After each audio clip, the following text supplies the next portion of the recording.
မင်္ဂလာပါ mission learning course series ကနေပြီးတော့ပြန်လဲကြိုဆိုလိုက်ပါတယ်မနေ့ကသင်ခန်းစာမှာ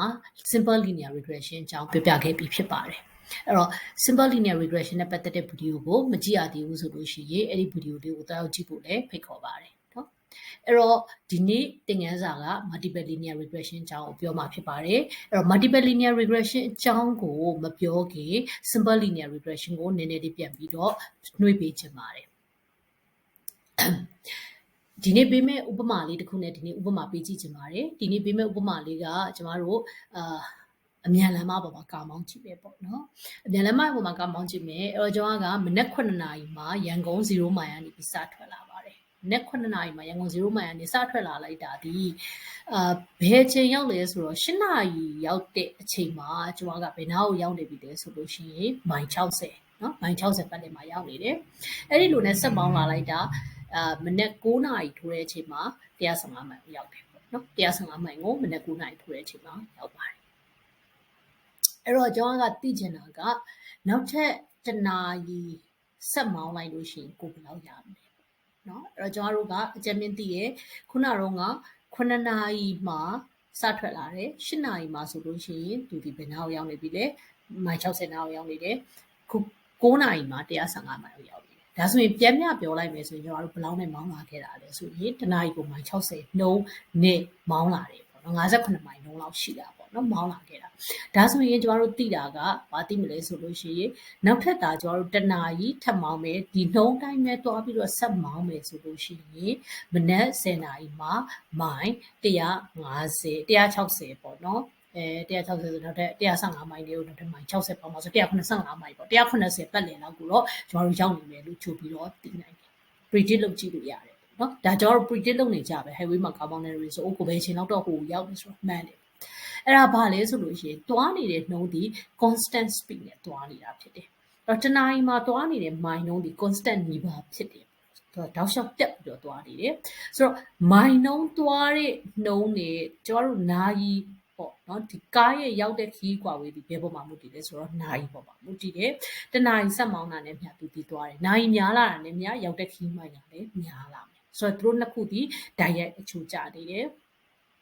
မောင်းနေတဲ့နှုန်းဒီ constant speed ဖြစ်တဲ့အတွက်ကြောင့်မလို့တွားနေတဲ့ distance ဒီ linear line နဲ့တွားနေတယ်လို့ပြောလို့ရတယ် linear ကိုမှ slope ကအထက်ကိုတက်သွားတာပေါ့နော်ဆိုတော့ဒီမှာ1နာရီတိုးတိုင်းမိုင်60နီးပါးတိုးသွားတယ်ဆိုတော့ဒါ linear regression အဲ့တော့ကိုယ့်ရဲ့ရောက်တဲ့ distance ဒီကိုတွားတဲ့ကြာချိန်ပေါ်မှာပဲမူတည်တယ်ဘာဖြစ်လို့လဲဆိုတော့ constant speed နဲ့တွားနေလို့အဲ့ဒါဒီ linear regression ရဲ့ theory ပဲတကယ်ကြတော့ဟုတ်လွယ်ပါတယ်ဆိုတော့ကိုယ့်ရဲ့ကားရောက်တဲ့ distance ဒီဘယ်ပေါ်မှာပဲမူတည်ခဲ့တယ်လဲဆိုလို့ရှိရင်နာရီပေါ်မှာပဲမူတည်နေတယ်ပေါ့သို့တော့တကယ်လက်တွေ့မှာကြတော့ကားမောင်းနေရင်းနဲ့ဥမာလမ်းမှာကားမှာ traffic ဖြစ်တယ်နော်ဒါမှမဟုတ်လို့ရှိရင်လည်းဒီတခုခုအကြောင်းကြောင့်နားတယ်နော်စသဖြင့်ဒီလို other factor တွေမှာမူတည်ပြီးတော့ကျွန်တော်တို့တကယ်ရောက်တဲ့ကားရောက်တဲ့နေရာဒီနာရီတခုရဲ့ပုံမှာမူတည်ဘူးကျန်တဲ့ချက်လက်တွေပုံမှာလည်းမူတည်တာကိုတွေ့ရတယ်ဆိုရင်ဒါဆိုရင်ဘာဖြစ်သွားပြီလဲဆိုရင်ကိုယ့်ရဲ့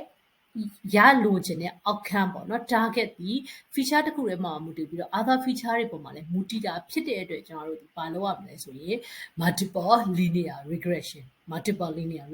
เนาะအဲ့တော့ဒီ linear တော့ linear လေးဆက်သွယ်နေလို့မယ်เนาะသူတို့တိုးလာတာနဲ့မြဒါမှမဟုတ်ညော့သွားတာနဲ့မြ constantly တိုးတာညော့တာဖြစ်နေလို့မယ် target ဒီသို့တော့ feature တစ်ခုထဲမှာမူတည်ဘူး multiple feature ပေါ်မှာမူတည်တဲ့အတွက်ကြောင့်ဒါကိုဘာလို့ခေါ်လဲဆိုရင် multiple linear regression လို့ခေါ်ပါတယ်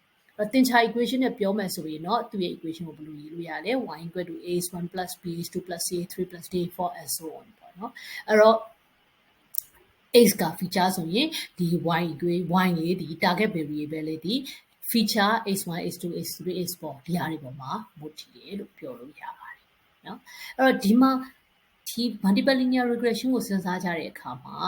ဘယ်လိုစဉ်းစားသလဲဆိုလို့ရှိရင်ဒီ feature တွေရဲ့ပေါင်းခြင်းပေါ့เนาะပေါင်းလက်ဒီ linearly ဒီ outcome နဲ့ direct ဆက်သွယ်နေတယ်လို့ပြောထားတာဖြစ်တယ်အဲ့တော့ဒီ feature တစ်ခုနဲ့တစ်ခုဒီမိခိုခြင်းမရှိဘူးဆိုလိုတဲ့သဘောကတွားနေတဲ့နာရီနဲ့ခုနကပြောတဲ့ဟလာအကြောင်းကြောင့်နားတာဟလာ relax လုပ်လိုက်တာဒါတွေနဲ့ဒီတယောက်နဲ့တယောက်ဆက်ဆက်မှုမရှိဘူးလို့ယူဆထားတာဖြစ်တယ်เนาะနောက်ထပ်ဥပမာတစ်ခုကျွန်မဒီမှာပေးကြည့်ချင်ပါတယ် အဲ့တော့ဘာဥပမာပေးမလဲဆိုလို့ရှိရင်ကျောင်းသားတယောက်ရဲ့ performance ပေါ့နော်ပြီးခဲ့တဲ့သင်ခန်းစာမှာလည်းပြောခဲ့ပြီကျောင်းသားတယောက်ရဲ့ performance ဒီဘယ်ပေါ်မှာမူတည်လဲဆိုရင်သူ့ရဲ့အသက်ပေါ်မှာမူတည်တယ်နော်အသက်နဲ့ကျောင်းသားရဲ့ performance ဒီဓာတ်ရဲ့အချိုးကျတယ်အသက်ကြီးလာတဲ့မြတ် performance ကျလာတယ်လို့ကျွန်တော်တို့တွေ့ရတယ်ကျောင်းသားရဲ့ team နိုင်ဆို performance ကကျလာတယ်လို့တွေ့ရတယ်သို့တော့ဒီအသက်တစ်ခုရဲ့ပေါ်မှာမူတည်တာမဟုတ်ဘူးတခြားအချက်လက်တွေပေါ်မှာမူတည်တယ်ကျောင်းသားရဲ့ကြိုးစားအထောက်မှုနော်ကျောင်းသားရဲ့အချိန်မှန်မှန်အတန်းတက်ရောက်မှုဒီချက်လက်တွေပေါ်မှာလည်းမူတည်ရဲ့အတွက်ကြောင့်မလို့ဒါကိုဒီကျောင်းသားရဲ့ performance ကိုဆုံးဖြတ်တော့မယ်ဆိုရင်ကျွန်တော်တို့ကဒီချက်လက်တွေအများကြီးကိုထည့်သွင်းစဉ်းစားရမယ်ဒါပေမဲ့ခုနကပြောတဲ့ကျောင်းသားရဲ့အတန်းမှန်မှန်တက်ရောက်မှုเนาะဒါမှမဟုတ်လို့ရှိရင်လည်းသူ့ရဲ့ကြိုးစားအထောက်မှုတွေဒီအသက်နဲ့ဓာတ်ရဲ့အချိုးမကျဘူးလို့ယူဆထားတာဖြစ်တယ်အသက်နဲ့သူတို့နဲ့ရဲ့ဆက်သွယ်မှုဒီအားနည်းတယ်ဆက်သွယ်မှုမရှိတဲ့လောက်နည်းတယ်လို့ယူဆထားတာကယူဆပြီးတော့မှတွက်မှသာလေဒီ multiple linear regression ကရလက်ကထွက်လာမှာဖြစ်တယ်ဟုတ်ပြီနော်ဆိုတော့အဓိကကတော့ single linear regression နဲ့ multiple linear regression ရဲ့အဓိကကွာခြားချက်က single linear regression က feature တစ်ခုရဲ့ပုံမှာမူတည်တယ် multiple linear regression ကကြတော့ multiple feature ပုံမှာမူတည်တယ်ဒါသူတို့နှစ်ခုရဲ့အဓိကခြားနာချက်ဖြစ်တယ်ဒါပေမဲ့ခုနကပေးနေတဲ့ example တွေကိုကြည့်ရင်တောင်မှသိပါတယ်နော်ဒီ feature တွေနဲ့ရလက် target ဒီအမြဲတမ်းနော်သူတို့ရဲ့ပြောင်းလဲမှုနှုန်းဒီ constant နဲ့မသွားဘူးနော် constant နဲ့မသွားဘူးသူတို့ဒီပြောင်းလဲမှုနှုန်းဒီ linear equation နဲ့ဖော်ပြလို့မရဘူး non linear equation နဲ့ဖော်ပြရမယ်အခြေအနေဒီမှာရှိတဲ့ဟာတွေအများကြီးရှိတယ် feature ပေါ်မှာမူတည်ပြီးတော့အဲ့တော့ဒါကိုဗာနဲ့ဖော်ပြမလဲဆိုရင် non linear equation နဲ့ဖော်ပြတဲ့ method ကိုတော့ polynomial regression လို့ခေါ်တယ်non linear equation တွေကိုကြည့်အောင်เนาะကျွန်တော်တို့ ਨੇ အနည်းဆက်ဆုံး non linear equation ကတော့ဗာလဲဆိုခုနပြောတဲ့ quadratic equation အဲ့တော့ quadratic equation လို့စဉ်းစားလို့ရှိရင်ကျွန်တော်တို့ projectile motion လို့ခေါ်တဲ့ဒီ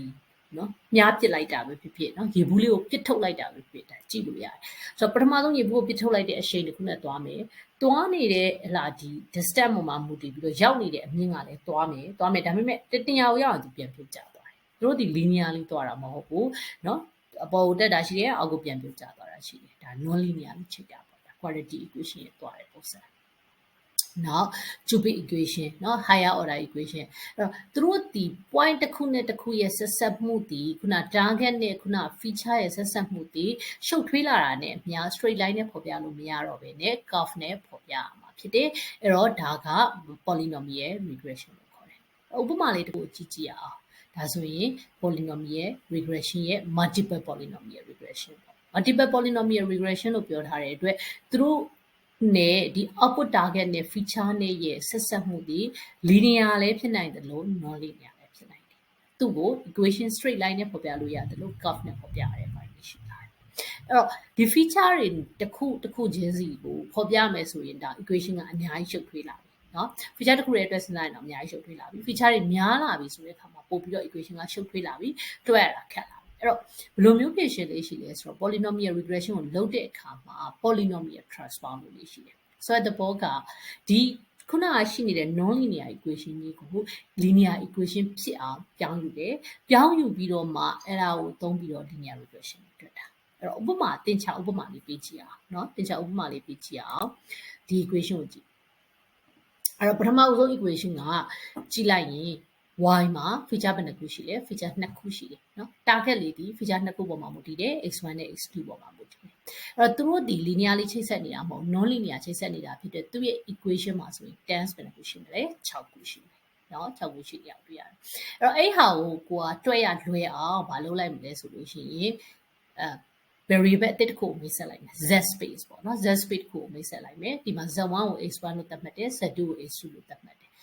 z3 ကိုတော့ x1 နဲ့ x2 ရဲ့ multiplication လို့သတ်မှတ်တယ်ဆိုတော့ဒီ x1 နဲ့ x2 ရဲ့ပြောင်းခြင်းပေါ့နော်အဲ့တော့ x1 square နဲ့ပတ်သက်တယ် z5 ကိုတော့ x2 square နဲ့သတ်မှတ်လိုက်တယ်အဲ့လိုသတ်မှတ်ပြီးပြန်ရေးကြည့်လိုက်တဲ့အခါမှာအတိရလာတဲ့ y equation ဒီဘာဖြစ်သွားပြီတော့ linear equation ဖြစ်သွားပြီဒါဆိုရင် linear equation ဖြစ်သွားပြီဆိုလို့ရှိရင်ခုနကလိုပဲ parameter တွေကိုဟလာဒီ estimate လုပ်လို့ရသွားပြီ parameter တွေဘာတွေလဲ a b d ပေါ့နော် b1 b2 b3 b4 b5 ဒီကောင်တွေကို estimate လုပ်တော့မယ်ဆိုလို့ရှိရင် linear regression method ကိုပဲသုံးပြီးတော့ estimate လုပ်လို့ရသွားမှာဖြစ်တယ်ဟုတ်ပြီနော်အဲ့တော့ဟုတ်ပြီအဲ့တော့ကိုရီးယား goal ဒီခုနကပြောတဲ့ equation တွေတိစောက်တဲ့ဘာညာပြောနေချပြီးတော့အဓိကရည်ရွယ်ချက်ကိုယ့်ရဲ့ goal ကဘာလဲဆိုတာပြောက်သွားအောင်မယ်ကိုယ့်ရဲ့ goal ကဘာလဲခုနက x တွေပေးထားတယ် y တွေပေးထားတယ်ရလာတဲ့ equation မှာအသုံးပြုရမယ့် parameter တွေကိုခံမှန်းပေးရမှာ ဖြစ်တယ်တွက်ချက်ပေးရမှာဖြစ်တယ်အဲ့တော့ဒီ parameter တွေကိုဘယ်လိုခံမှန်းပေးတယ်လဲတွက်ချက်ပေးတယ်လဲနီးက traditional နီးကတော့ဘာလို့ခေါ်လဲဆိုလို့ရှိရင် least square method လို့ခေါ်ပါတယ် output နဲ့ရတဲ့ခံမှန်းတဲ့ဟာကိုခြားနားလိုက်လို့ရှိရင်တက်နိုင်သူဘာလို့ချင်တာလဲ0ဖြစ်ချင်တာ minimum error ရချင်တာပေါ့နော်အဲ့တော့ဒီ equation လေးကို minimize လုပ်တာ linear ပဲဖြစ်စေ non linear ပဲဖြစ်စေသူ့ရဲ့ final goal ဒီဒါလေးပဲခုဘလို့ parameter တွေကိုရှာမယ်ဘလို့ parameter တွေလဲရလက်နဲ့ခံမှန်းထားတဲ့နော်ငကို original result နဲ့ခံမှန်းထားတဲ့ခံမှန်းချက်နဲ့နော်ခံမှန်းချက်နဲ့ခြားနာခြင်းဒီအနည်းဆုံးဖြစ်ရမယ်အဲ့ဒီ equation တွေကို minimize လုပ်ကြည့်တာအဲ့တော့ linear equation မှာဆိုလို့ရှိရင်တော့သူတို့ဒီ target နဲ့နော်ခုနကကိုမိခိုတဲ့ independence variable နဲ့ target နဲ့ကြားထဲမှာရှိနေတဲ့ဆက်သွယ်မှုဒီ linear လေးဖော်ပြလို့ရတယ် straight line နဲ့ဖော်ပြလို့ရတယ် linear equation နဲ့ဖော်ပြလို့ရတယ်သူ့ကို single feature ပဲသုံးရင်သူ့ကို simple linear regression လို့ခေါ်မယ် multiple feature သုံးရင် multiple linear regression လို့ခေါ်မယ်လွယ်ပါတယ်နော်အဲ့ဒီလိုမဟုတ်ဘဲနဲ့ feature နဲ့ target ရဲ့ဆက်သွယ်မှုဒီ straight line နဲ့ဖော်ပြလို့မရတော့ဘူး curve နဲ့ဖော်ပြမှရတော့မယ်ဆိုရင်ဒါကို non linear equation နဲ့ဖော်ပြရတာပေါ့အဲ့ဒါဆိုရင်သူဒီ single polynomial regression နောက် multiple feature အသုံးပြုမယ်ဆိုရင်တော့ multiple polynomial regression လို့ခေါ်ပါတယ်အဲ့တော့ဒီနေ့သင်ခန်းစာကတော့ဒီလောက်ပါပဲအဲ့တော့ multiple linear regression နဲ့ simple linear regression ကိုဒါဆိုရင်နဲ့ polynomial regression ပေါ့နော် polynomial regression နဲ့ linear regression ကိုအတိုင်းအတာတစ်ခုထိတော့ခြုံမိပြီးတော့မျိုးလုံးထဲမှာမြင်မယ်လို့ထင်ပါတယ်နောက်သင်ခန်းစာမှာတော့ဒီ equation တွေကိုအဲ့လိုတိဆောက်ပြီးသွားတဲ့အခါမှာဘယ်လိုမျိုး